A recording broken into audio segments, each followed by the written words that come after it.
Ini saya udah pakai baju warna yellow, tapi mungkin nggak perlu nyanyi lagu yellow-nya Coldplay ya. Karena ntar malam buat para penggemar Coldplay akhirnya bisa nonton Coldplay di Gelora Bung Karno, Jakarta.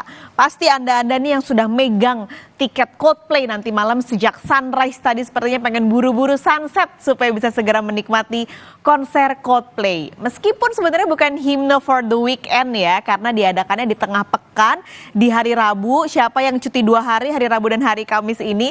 Tapi konser nanti malam sudah pasti bakal jadi paradise buat para penggemar Coldplay. Konser musik Coldplay ini digelar untuk album ke-9 mereka yang memiliki judul yang sama dengan konsernya. Nah, ketika tur dunia diumumkan di 2021, Coldplay langsung menjual lebih dari 1 juta tiket dalam 24 jam untuk 6 tanggal pertama yang diumumkan. Itu baru di awal. Tapi data terakhir, saudara, per November konser The Music of Despair dari Coldplay ini yang digelar dari tanggal 8 Maret 2022 sampai 2 September 2024 yang artinya tahun depan, ini saat ini memiliki atau sudah membuat 107 pertunjukan.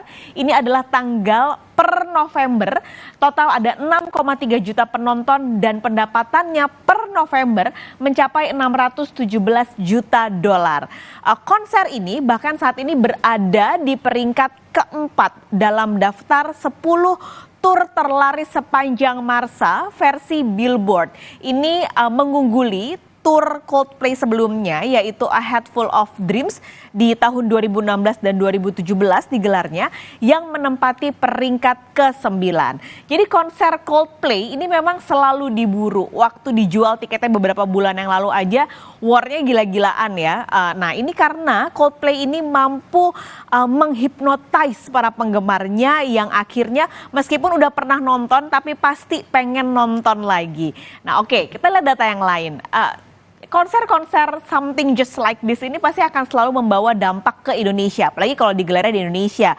Sayangnya cuma sehari ya, beda dengan negara tetangga kita yang Coldplay menggelarnya sampai beberapa hari.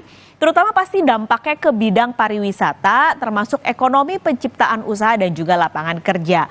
Kementerian Pariwisata dan Ekonomi Kreatif memperkirakan dengan penonton yang akan datang nanti ke Gelora Bung Karno, total 60.000 orang, akan memberikan efek ekonominya sebesar 70 sampai 75 juta dolar Amerika Serikat. Dari mana nih angkanya bisa keluar segini 70 juta sampai 75 juta dolar? Jadi Kemenparekraf menghitung satu penonton akan mengeluarkan uang 1.000 sampai 1.500 dolar per orang. Artinya kalau dikalikan ada angkanya 70 sampai 75 juta dolar, alias kalau kita rupiahin ini mencapai lebih dari 1 triliun rupiah.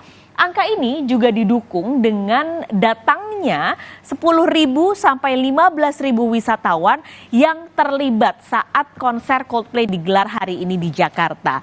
Kita berharap tentunya akan berjalan aman dan damai nanti karena suksesnya konser ini juga akan jadi pembuktian kalau Indonesia, Jakarta ataupun kota-kota lain di Indonesia layak jadi venue konser berskala global. So, see you soon in midnight. Buat yang gak kebagian tiket mungkin bisa nongkrong aja ya di sekitar Senayan. Siapa tahu dapat sedikit speed of sound konser dari dalam Gelora Bung Karno waktu Babang Kris lagi nyanyi.